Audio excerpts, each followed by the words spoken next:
Mackie from CameraWatch, which deals with the legal compliance of CCTV under data protection legislation. This afternoon we were having a discussion between CameraWatch and Big Brother Watch with regard to the data communications bill. That was due to go through Parliament, but unfortunately Nick Clegg decided in his wisdom to go on a local radio station and tell the world that he wasn't supporting it. So I think it was as much as a surprise to the radio station as it was to the Houses of Parliament, which from a personal point of view I would have expected that the UK government business should actually be done through Parliament and not through a local radio station.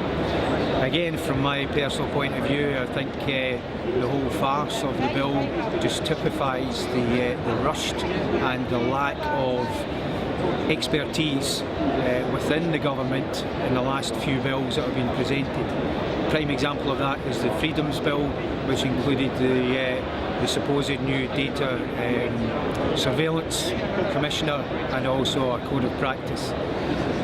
Under the United Kingdom law just now, there is data protection which covers CCTV. Anybody's face captured by a CCTV system is in fact their personal data. So there is adequate legislation there. The big problem really is the fact that it's not policed properly, and therefore CCTV users, managers don't actually know anything about it and ignore the Data Protection Act. Having said that, that is the United Kingdom law. It's in effect at the moment. This supposed new Freedoms Bill, which included the new surveillance code of practice, is actually restricted, and it's restricted in two ways. The first way is that it's restricted to England and Wales, so it doesn't cover the United Kingdom. And the second part, most of all, is it covers local authorities and police authorities, which actually means that that covers CCTV in the United Kingdom, which is about between 3 and 4% of the population of CCTV in the United Kingdom.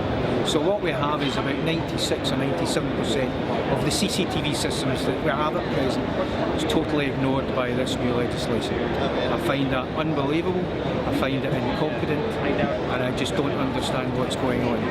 Unfortunately, along with Nick Pickles of Big Brother Watch, in his presentation, he had actually been mentioning the similarities and the problems about the lack of consultation with the Data Communications Bill, and it's just been mirrored from the Freedoms Bill to the Data Communications Bill. I would throw in, just to finalise without being too negative, but the big one here is that it's reported in the media that it cost over £405 million to get to that stage. Now, could be a drop in the ocean to some of the government ministers, could be a drop in the ocean to the overall picture of spending by this government, but the big problem is £405 million has actually just been blown away through sheer and utter incompetence.